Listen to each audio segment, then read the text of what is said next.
بسم اللہ الرحمن الرحیم۔ السلام علیکم ورحمۃ اللہ وبرکاتہ۔ آج ہم کتاب حسن انجام کا آخری لیسن پڑھیں گے، یعنی 22واں سبق۔ شروع کرتے ہیں۔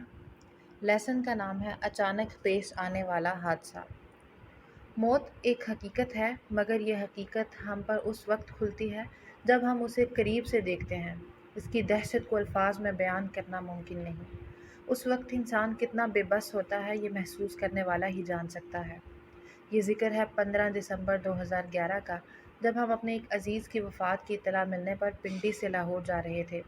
گاڑی میں ہم 3 بہن بھائی تھے۔ بھائی گاڑی چلا رہے تھے، میں ان کے ساتھ اگلی سیٹ پر تھی اور پچھلی سیٹ پر میری چھوٹی بہن بیٹھی تھی۔ ہماری کوشش تھی کہ ہم نماز جنازہ میں شرکت کر لیں۔ وقفے وقفے سے لاہور سے فون بھی آ رہے تھے، جس وجہ سے بھائی گاڑی کو تھوڑی سپیڈ سے چلا رہے تھے، اگرچہ وہ محتاط تھے۔ غرض یہ کہ سفر ایسا تھا جس میں روٹین سے ہٹ کر کچھ بھی نہ تھا، بس جلد پہنچنے کی بے چینی، باہر بھاگتے نظاروں کو دیکھنا اور بار بار گھڑی چیک کرنا، یہی ایک تکون تھی جس میں ہر دوسرے مسافر کی طرح ہم بھی گھوم رہے تھے۔ لاہور سے کچھ پہلے یوں ہی ایک جگہ میری بہن نے کھڑکی سے باہر جھانکتے ہوئے بھائی سے پوچھا، یہ سائڈ پر کس چیز کا نشان ہے؟ بھائی نے بتایا کہ یہ ایکسیڈنٹ کا نشان ہے۔ بہن کو حیرت ہوئی، بولی لیکن گاڑی اتنا اوپر کس طرح جا سکتی ہے؟ بس بہنا، یہ ڈرائیور کی غلطی ہوتی ہے، اگر وہ محتاط اور اچھا ڈرائیور ہو تو کبھی حادثہ نہ ہو۔ بھائی نے لاپرواہی سے جواب دیا، نہیں، اس طرح نہیں ہوتا، جب کوئی حادثہ تقدیر میں لکھا ہوتا ہے تو اسے کوئی نہیں ٹال سکتا۔ میں نے وضاحت کی، لیکن بھائی نے اسے ڈرائیور ہی کی غلطی قرار دیا۔ یہ صرف ایک عام سی بحث تھی جس میں دونوں فریق اپنی نیک نیتی سے دلائل دے رہے تھے، پھر بات جلد ہی سمٹ بھی گئی۔ میں یہ نہیں کہتی کہ آگے جو ہوا وہ اسی بحث کے نتیجے میں ہوا، مگر یہ سچ ہے کہ انسان کے کہے الفاظ فضاؤں میں ٹھہر جاتے ہیں اور کبھی نہ کبھی وہ ان سے ضرور ٹکراتا ہے۔ تھوڑی دیر اور گزری تھی کہ ہماری گاڑی کے پچھلے ٹائر سے عجیب عجیب آوازیں آنا شروع ہو گئیں۔ بھائی سمجھا کہ گاڑی کی ڈگی میں کوئی بوتل وغیرہ ہے جو ادھر ادھر لڑک رہی ہے۔ جب آواز زیادہ آنا شروع ہوئی تو بھائی نے چھوٹی بہن سے کہا کہ آپ اپنی جگہ بدل لیں تاکہ پتہ چل سکے کہ آواز ڈگی سے آ رہی ہے یا ٹائر میں کوئی مسئلہ ہو رہا ہے۔ جیسے ہی اس نے اپنی جگہ بدلی، ایک زوردار آواز آئی اور ٹائر پھٹ گیا۔ بھائی نے گاڑی کو کنٹرول کرنے کی بہت کوشش کی، لیکن گاڑی بے قابو ہو چکی تھی۔ بھائی کے ہاتھ سے اسٹیئرنگ چھوٹ گیا اور وہ اپنا بازو آگے کر کے مجھے بچانے لگا اور بولا، اللہ اکبر۔ وہ بہت ہی خوفناک لمحہ تھا۔ اس وقت ہمیں موت سامنے نظر آنے لگی، اور آج بھی میری آنکھوں کے سامنے وہ لمحہ آ جاتا ہے جب گاڑی کھائی میں گر رہی تھی۔ بس چند لمحوں میں انسان کی ساری زندگی تہہ و بالا ہو جاتی ہے، کسی فلم کے فلیشز کی طرح بچپن سے اب تک کے واقعات نگاہوں کے سامنے گھومنے لگتے ہیں۔ انسانی سوچ روشنی کی رفتار سے زیادہ تیزی سے سوچتی ہے، اور انسان کو اپنی دنیا اور آخرت میں سب کچھ گڈمڈ ہوتا نظر آتا ہے۔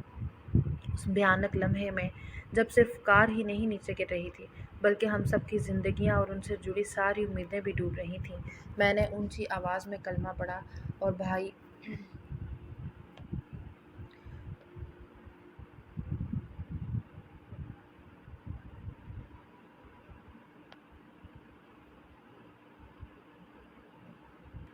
نے میرے ساتھ آواز ملائی اور پھر ہم سب نے آواز بلند کلمہ پڑھا اور گاڑی کھائی میں گر گئی۔ اس وقت میں نے گویا سوچ لیا تھا کہ بس اب خود کو سپرد کرنے کا وقت آ گیا ہے۔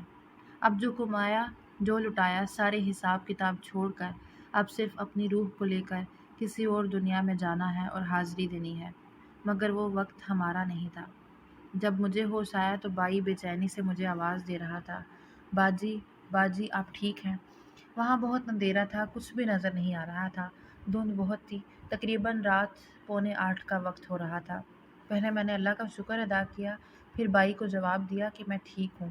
اب میں اندھیرے میں ادھر ادھر دیکھنے کی کوشش کرنے لگی تاکہ بہن کو دیکھ سکوں کہ وہ کدھر ہے۔ ہماری گاڑی الٹ چکی تھی، اللہ کا شکر کہ مجھے اور بھائی کو گہری چوٹ نہیں آئی تھی۔ ہماری گاڑی کے پیچھے والی گاڑی میں موجود افراد نے حادثہ دیکھ کر پولیس کو فون کر دیا تھا۔ لوگ اکٹھے ہونا شروع ہو گئے، ہمیں باہر نکال لیا گیا۔ میں بھائی کے ساتھ لپٹ کر رونے لگی، ہم موت کے منہ سے واپس آئے تھے۔ اچانک ہمیں کراہنے کی آواز آئی تو دیکھا کہ میری بہن گاڑی کی کھڑکی میں پھنسی ہوئی تھی۔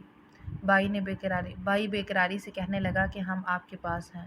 لوگوں نے گاڑی کو باہر نکالا اور سیدھا کیا۔ ہم نے بہن کو باہر نکالا، اسے کافی چوٹیں آئی تھیں، چہرے کی جلد ایک طرف سے پھٹ گئی تھی، لوتھڑا سا لٹک رہا تھا۔ بھائی نے ٹشو ہاتھ میں رکھ کر اسے چھپا دیا، پھر ایمبولینس میں ہمیں ہاسپٹل لے جایا گیا۔ جسے اللہ نقصان دینا چاہے اسے کوئی تدبیر بچا نہیں سکتی، اور جسے اللہ بچانا چاہے اسے کوئی چیز نقصان نہیں دے سکتی۔ ناگہانی واقعات اور حادثات اللہ کی مشیت سے وقوع پذیر ہوتے ہیں۔ وہ بندے کو ان سے زندہ سلامت بچا لے تو اس کی شکر گزاری یہی ہے کہ نئی عطا کردہ زندگی کو اسی کی رضا اور منشا کے کاموں میں